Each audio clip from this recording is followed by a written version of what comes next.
வணக்கம் ஃப்ரெண்ட்ஸ். இப்போ நாங்கள் அதாவது போத்தனூர் ரோடு வழியாக சுந்தராவரத்துக்கு போகிற வழியில் இப்போ போயிட்டுருக்குறோம். பொள்ளாச்சி போகிறதுக்காக போயிட்டுருக்குறோம். நீங்கள் இப்போ இந்த டிராஃபிக் எப்படின்னு பார்க்கலாம். ரோடும் வேறு எல்லாம் தோண்டி போட்டுருக்குது. இன்னும் ரோடு போடாததுனால பார்த்தீங்கன்னா இப்போ ஒரே குண்டு குழியுமாக இருக்குது, மெதுவாக இருக்குது, நல்ல டிராஃபிக்கு. நாங்கள் ஒரு சின்ன தப்பு பண்ணிட்டோம். போத்தனூர் வழியாக போய் அப்படியே பைபாஸ் ரோடு ஏறி இருந்தோம்னா பிரச்சனை இருந்திருக்காது. பட் நாங்கள் சரி இந்த வழியில் வரலாம் அப்படின்ட்டு இப்படி வந்துட்டோம். இப்போ பார்த்தீங்கன்னா சுந்தராவரத்துக்கு கிட்ட நெருங்கிட்டோம்.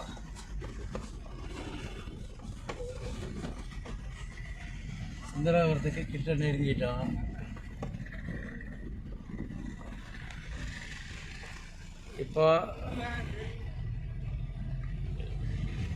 நேராக நாங்கள் பொள்ளாச்சி போகிறோம். பொள்ளாச்சி போகிற ரோட்டை உங்களுக்கு ஒவ்வொரு ஊராக ஷார்ட்டாக எடுத்து போட்டு காமிக்கிறோம். நீங்களும் பாருங்கள். அந்தந்த இடத்துல வருவோம் போப்போம். கிட்டத்தட்ட இப்போது நாங்கள் சுந்தராவரத்துக்கிட்ட வந்துட்டால் இன்னும் மெயின் ரோடுக்கு போய் டச் ஆகலை. சிக்னல்லேருந்து அங்கேருந்து நாங்கள் லெஃப்ட் திரும்பினோம்னா அப்படியே பொள்ளாச்சி போகிற ரோட்டில் போகலாம்.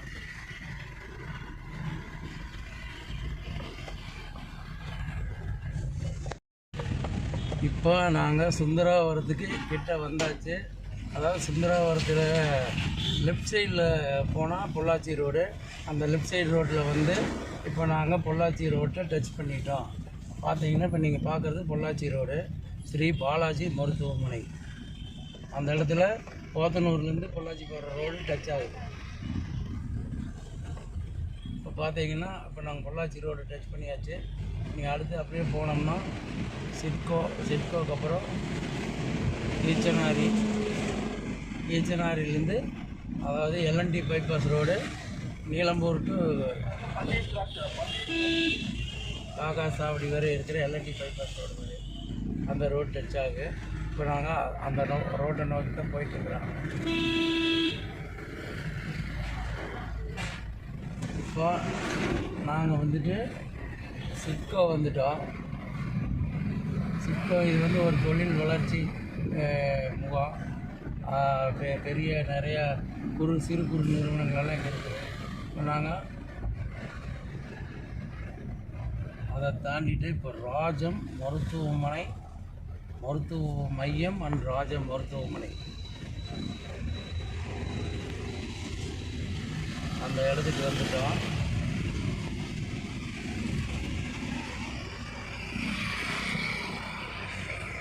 Rajam medical centre and hospital வந்தாச்சு. இங்கே அதை தாண்டி இப்போ போயிட்டுருக்குறோம்.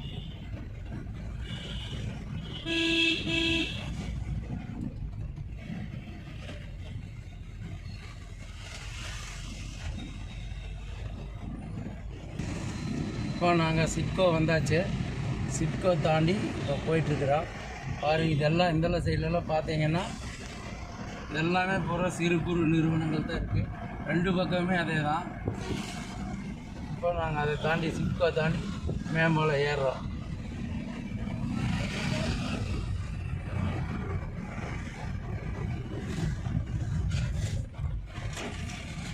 சிட்கோ தாண்டி மேம்பாலம் ஏறுறோம். இனி அடுத்தது இந்த ரயில்வே பாலம்.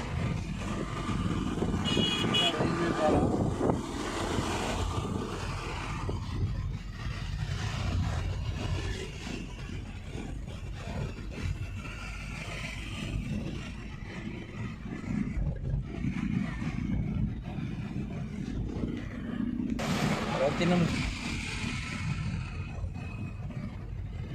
இப்போ சிட்கோ தாண்டி நாம் ஈச்சனாரி பக்கம் வந்துட்டோம். அது பக்கம் பார்த்தீங்கன்னா இங்கே ரத்தினம் இன்ஸ்டியூட் ஆஃப் ஐடி பார்க்ஸ் அப்படிங்கிற ஒரு இடத்த தாண்டுறோம்.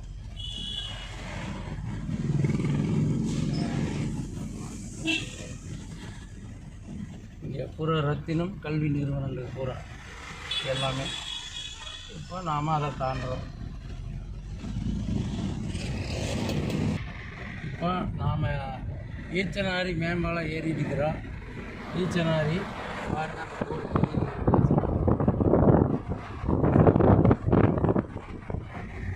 வெளிச்சங்காரி கோயிலுக்கு கீழே நம்ம போக மாட்டோம். ஏன்னா கீழ் சைடில் தான் கோயிலுக்கு மேம்பாலத்துக்கு கீழே. நாம் மேலே மேம்பாலத்தில் ஏறிட்டோம்.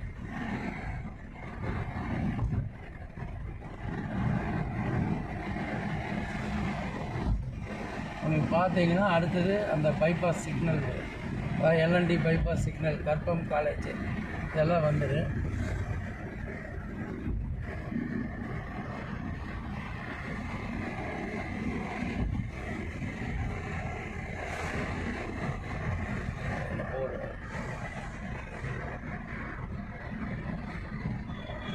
பார்த்தீங்கன்னா இன்னும் பொள்ளாச்சிக்கு 31 கிலோமீட்டர் இருக்குது. சேலம் 171 கிலோமீட்டர். அது லெஃப்ட்டில் போனால் சேலம், ரைட்டில் போனால் பாலக்காடு 44 கிலோமீட்டர். இப்போ நம்ம ஸ்ட்ரெயிட்டாக 31 கிலோமீட்டர் தூரம் உள்ள பொள்ளாச்சி நோக்கி போயிட்டுருக்குறோம்.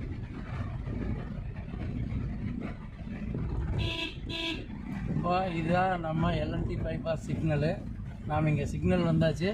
அதில் பார்த்தீங்கன்னா Karpagam college, Karpagam academy of higher education. இப்போ இந்த சிக்னலில் நாம் வெயிட் பண்ணுறோம். பாஸ் இப்போ சிக்னல் விழுந்துருச்சு, நாம் போகிறோம்.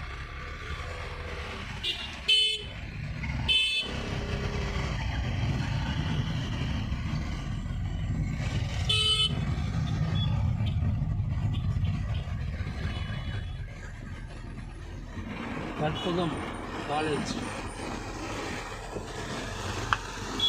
கோயம்புத்தூரில் ஒரு பிரபலமான கல்லூரிகளில் இதுவும் பண்ணேன்.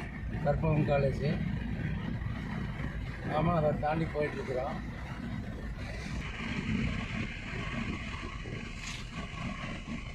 இப்போ நாம் மலுமிச்சம்பட்டிக்கிட்ட வந்துட்டோம். அதாவது இப்போ இந்த வழியில் லெஃப்ட்டில் போனால் செட்டிப்பாளையம் போல், நேராக போனால் பொள்ளாச்சி. அதில் இப்போ நம்ம மலுமிச்சம்பட்டிக்கிட்ட வந்தாச்சு. மலுமிச்சம்பட்டி இங்கே ஒரு சிக்னல் இருக்குது.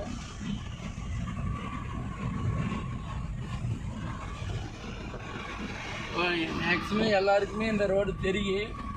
யாராவது தெரியாமல் புதுசாக பொள்ளாச்சி ரோடு வழியாக போகலான்னு நினைக்கிறவங்களுக்கு இது ஒரு உபயோகமான ஒரு தகவலாக இருக்குது. இப்போ நாம் மலுமிச்சம்பட்டி வந்துட்டோம். கிணத்து கடவுல 10 கிலோமீட்டரு, ஒத்தக்கால் மண்டபம் 3 கிலோமீட்டர்.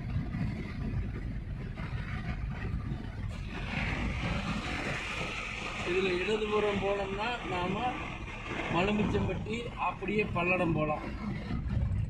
செட்டிப்பாளையம் போய் பல்லடம் போகலாம் நாம். இப்போ சிக்னல். இப்போ நாம் ஒத்தக்கால் மண்டபம் வந்தாச்சு. இதாவது ஒத்தக்கால் மண்டபம் மேம்பாலம். லெஃப்ட் சைடில் கீழே இறங்கி போனால் ஒத்தக்கால் மண்டபம். இதில் போய் ரைட்டில் போனால் வேலந்தாவளம் போய் சேர்க்கலாம். ஒத்தக்கால் மண்டபத்துலேருந்து ரைட்டில் திரும்பினா வேலந்தாவளம், அந்த இது வழியாக போகலாம். லெஃப்டில் திரும்பினா பல்லடம் போகலாம். இப்போ நாம் ஒத்தக்கால் மண்டபத்தில் மேலே மேம்பாலத்து மேலே ஏறி கீழே இறங்குறோம். இப்போ அடுத்தது பார்த்தீங்கன்னா கீழே இறங்கினோன்னா மில் கேட் வந்துடுது. அடுத்தது mill gate stop.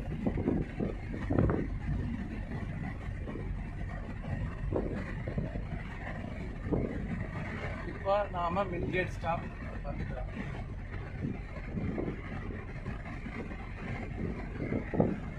Tea gate.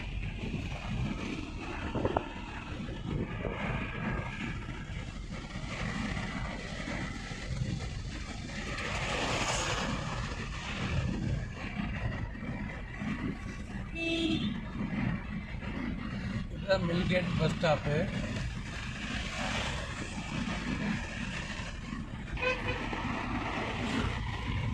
இப்போ நாங்கள் கிணத்துக்கடவு வந்தாச்சு.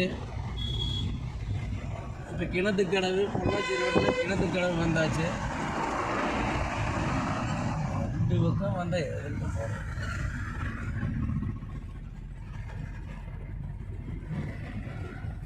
அந்தலையும் வந்தால் இதெல்லாம் வந்தால் என்ன பண்ணுவாங்க. இப்போ நாம் கிணத்துக்கடவு மேம்பாலம். இது கொஞ்சம் ஒரு தூரமாக இருக்குது. மேம்பாலம் நல்லா பெரிய தூரத்துக்கு கட்டியிருக்கிறாங்க. நீங்கள் பார்த்தீங்கன்னா மேலே முருகனோட கோயில் இருக்குது. மலை மேலே முருகன் கோயில் இருக்குது. ரைட் சைடில் பார்த்தீங்கன்னா தெரியும் பாருங்கள். இது முருகன் கோயில். இது நல்லா இப்போ தான் கட்டிகிட்டு இருந்தாங்க. நான் முன்னாடி மேலே மலையில் போய் அந்த கோயில் பற்றி ஒரு வீடியோ போட்டிருக்கிறேன். அப்போ வந்து வேலைகள் நடந்துட்டு இருந்தது. இப்போது கிட்டத்தட்ட பார்க்குற போது காம்பவுண்டெல்லாம் கலர் பெயிண்ட் அடிச்சிருக்கிற போது பார்த்தா கிட்டத்தட்ட வேலையை முடிஞ்ச மாதிரி தெரியுது. இப்போ நீங்கள் பார்த்துட்டு இருக்கிறது தான் மேலே கிணத்துக்கடை மலையில் இருக்கிற முருகர் கோயில்.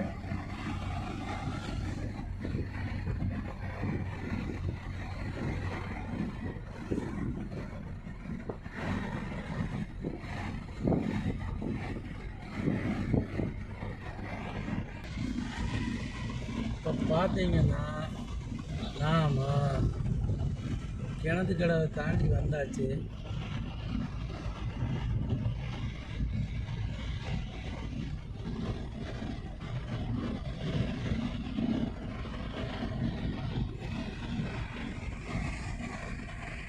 கிணத்துக்கடவை தாண்டி வந்துட்டோம்னாமா இப்போ நீங்கள் பாருங்கள்.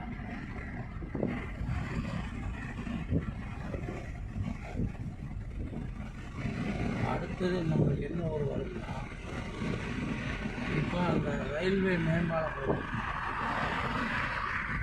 அந்த ரயில்வே மேம்பாலம் நீங்கள் சிறப்பாக கட்டிக்கிட்டு நீங்கள் அதை பார்க்க போகிறீங்க. இப்போ நாம் வந்துட்டு தாமரைக்குளம், அதாவது கோவில்பாளையம் வந்துட்டோம்.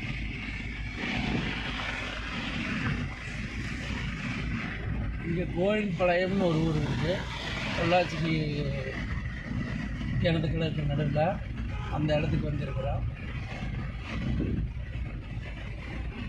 அந்த பாலம் மேம்பாலம் மேலே வந்து எவ்வளோ டிசைனாக இருக்குது. அங்கே போகிற ஒரு ஜூமெல்லாம் பண்ண வேண்டாம். இப்போ நம்ம முள்ளுப்பாடி ரயில்வே கேட்டுது. இப்போ நாம் லெஃப்ட் சைடில் கீழால் போனோம்னா கீழே போய் ரயில்வே கேட்டுக்கு முன்னாடி ரைட்டில் ஒரு ரோடு கட்டாது. அதில் நேராக போனால் நம்ம சூளத்தல் மாரியம்மன் கோயில்னு இங்கே ரொம்ப பிரசித்தி பெற்ற ஒரு கோயில் சூளத்தல் மாரியம்மன் கோயில். நாம் அதை ஏற்கனவே வீடியோ போட்டிருப்போம். நீங்கள் அதை அந்த வீடியோ பார்க்காதவங்க இந்த வழியில் போனீங்கன்னா கண்டிப்பாக சூளத்தல் மாரியம்மன் கோயில் போகலாம். இப்போ நம்ம மேம்பாலத்துக்கு மேலே ஏறிட்டோம். மேலே ஏறிக்கிற இப்போ நீங்கள் பார்த்தீங்கன்னா இந்த முள்ளுப்பாடி ரயில்வே கேட்டு இந்த ரயில்வே மேம்பாலம் வந்து இப்போ எவ்வளோ அழகாக கட்டிக்கிறாங்கங்கிறது இப்போ நீங்கள் நேராக பார்த்தீங்கன்னா தெரியும். நல்லா ஆங்கிலம் இது எதில் எப்படி வச்சு செட் பண்ணாங்கங்கிறது எனக்கு தெரியல. பெரிய ஒரு நல்லா தொங்கு பாலம் மாதிரியுமே அமைப்பாக கட்டியிருக்கிறாங்க. பிரம்மாண்டமாக இருக்குது உண்மையிலுமே பார்க்குறக்கே. இப்போ நாம் முள்ளுப்பாடி ரயில்வே கேட்டை தாண்டிட்டோம். இதுதான் கோயில்பாளையம். நான் முன்னாடி இருந்த ஊரை கோயில்பாளையம்னு தவறாக சொல்லிட்டேன். அது தாமரைக்குளம். தப்பாக கோயில்பாளையம்னு சொல்லிட்டேன். இதுதான் கோயில்பாளையம்.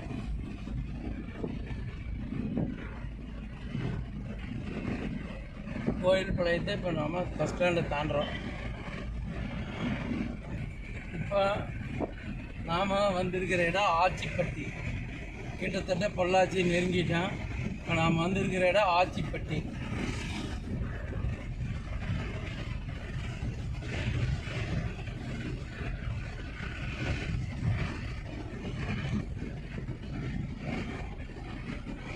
இனி அடுத்ததான் நாம் போக போகிற இடம் வடக்கி வளையம்.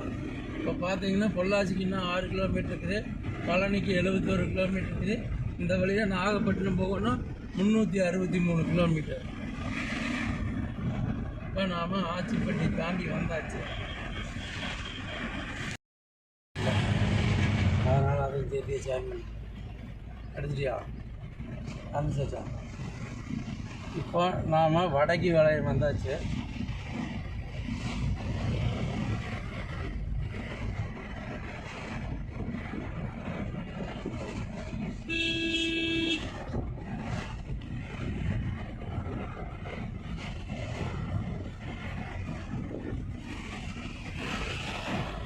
இப்போ இதுதான் வடக்கி வளையம் பஸ் ஸ்டாண்டு.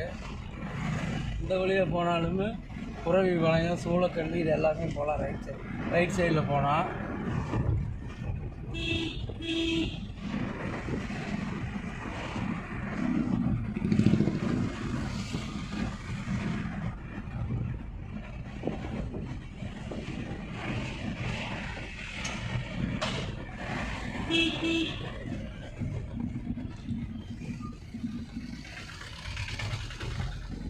இப்போ நாம் பொள்ளாச்சியை நெருங்கியாச்சு.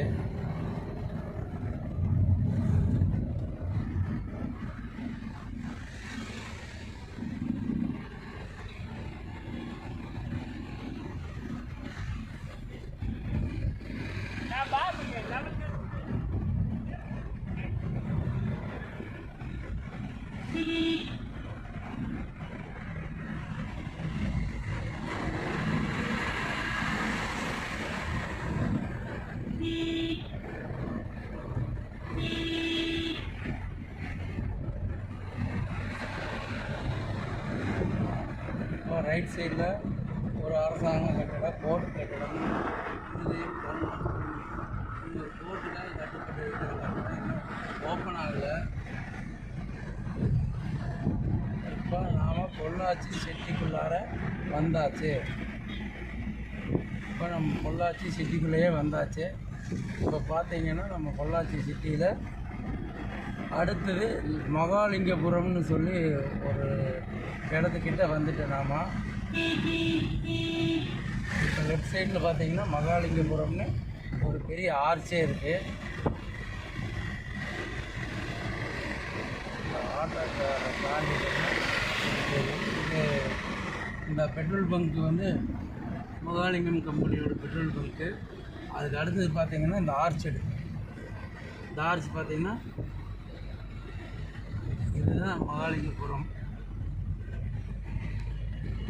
இப்போ நம்ம அடுத்தது அப்படியே வந்துகிட்டே இருந்தோம்னா பொள்ளாச்சி பஸ் ஸ்டாண்டு பக்கத்தில் இருக்கிற சிக்னல் போடுறோம். இப்போ இன்னும் பாலக்காடுக்கு 48 டாப் ஸ்லிப் பக்கத்து இப்படி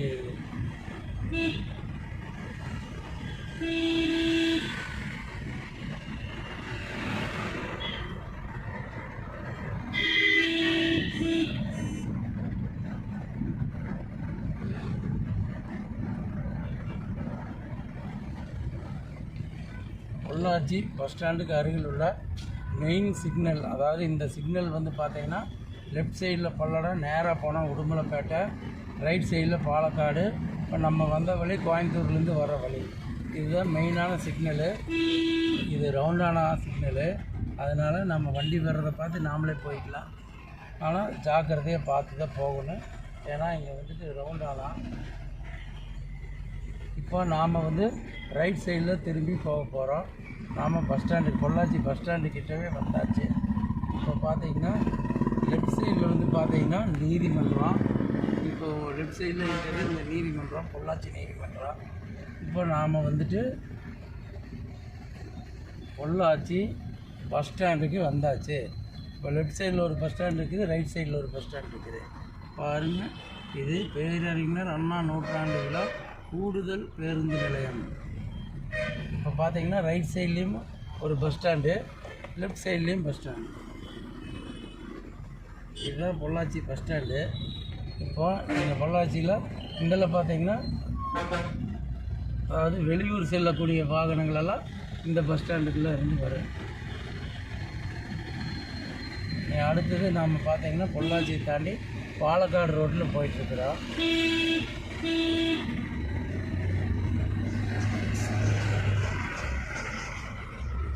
இப்போது நாம் பாலக்காடு ரோட்டில் போயிட்டுருக்குறோம். கட் பண்ணிக்கிறோம்.